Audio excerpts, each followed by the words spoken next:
Jack, how's it going? I'm good, Damien. How are you? I'm good. Thanks very much for joining us. Jack Cunningham, you had a Facebook post the other day and we got you in off the back of that. Choreographer and dance teacher who's frustrated with the anger at the government's lack of urgency helping the arts and entertainment industry. And we're going to talk about that with Edel and a few others later on as well. I know David Hennessy texted in there that there should be something particularly for the arts.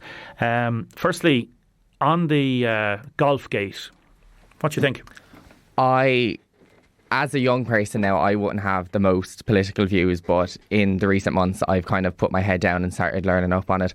And I just think it is an absolute outrage that there are people out there with parents who are in nursing homes. My own nanny has literally just come out of a nursing home off respite.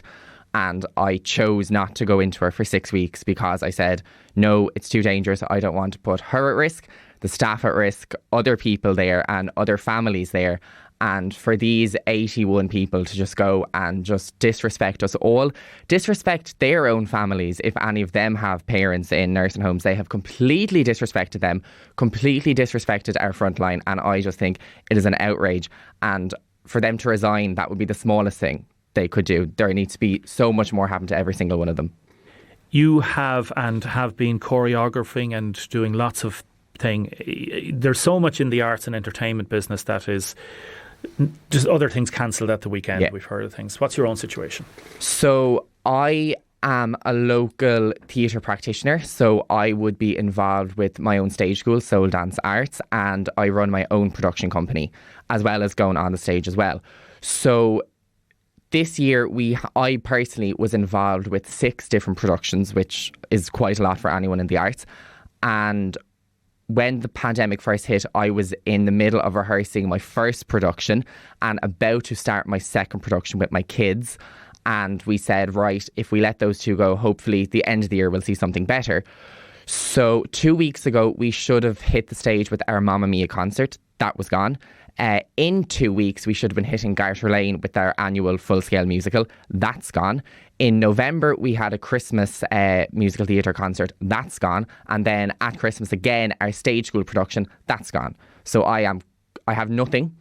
This is my career. This is my job. I'm also trying to fund college. So as well as trying to do all that to get the money, and that was all gone, I said, right, I'm going to have to teach some workshops, which we had been doing, but I was going to do more of them to try to get more income.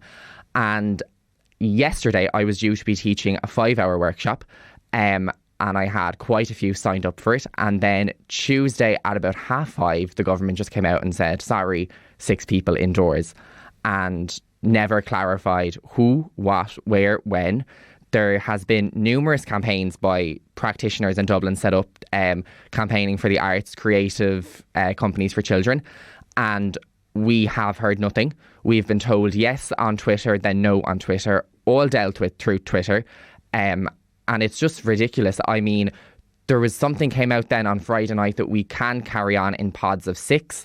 But no one knows if we have to socially distance the kids in pods of 6, if the pods have to be socially distant, if the insurance companies will let us do pods, if our venues will let us do pods. So we have no idea.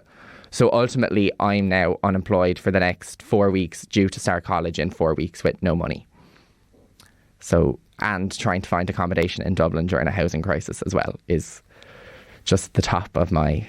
It's the cherry on top of the cake, really. So that's my situation there. How do you feel?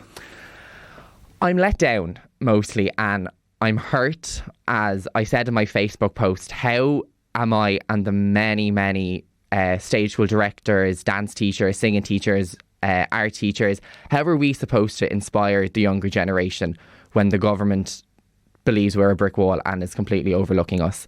And there has been one man in Dublin called Sean Gilligan. He runs a tremendous stage school, and he made a video calling out our Taoiseach, saying that he basically challenged him, asking him to go 24 hours without the arts and to see how he got on. And I would love to see the whole country go 24 hours without the arts, because we'd all be sitting in a dark room with the light on staring at the wall.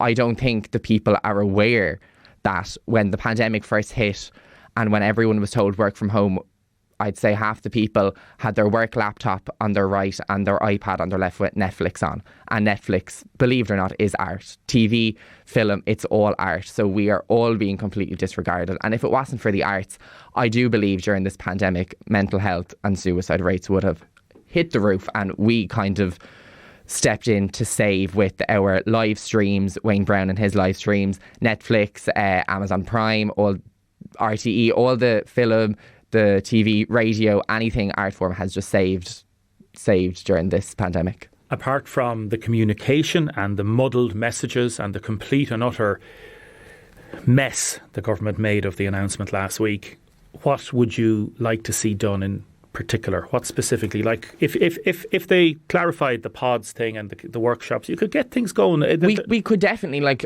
I read a Facebook post that said, as artists, we are used to working with literally nothing. Yeah. A lot of us we've gone through the ranks. We've all started very, very low. So I don't even mind taking the next 4 weeks off. I would have just liked to know, right, performing arts schools, dance classes, arts classes, music classes, as a whole, you need to do this for X, Y and Z. There was no research given. There was no proper reason given.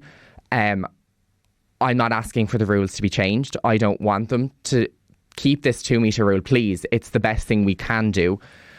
But I just want respect for the sector as a whole. I just want clarity. God's sake, please just give us clarity. Our hands are just up in the air. We don't know where we're at. And I'm lucky to be one of the lucky people, we'll call it. Like, for example, David Hennessy and Vicky Graham, they both have premises with rent, mortgages, bills, families to pay for. I'm lucky that I'm a student. We don't have a set premises. We're just renting. So if I was in that situation, I would be 10 times more furious than I am. And I'm very, very furious. You're getting a lot of comments in praising what you're saying and saying you're 100% right. I'll read them out in a little while. Listen, I'm so sorry for you. Mind yourself, okay? Thank you. Jack Cunningham, thanks very much.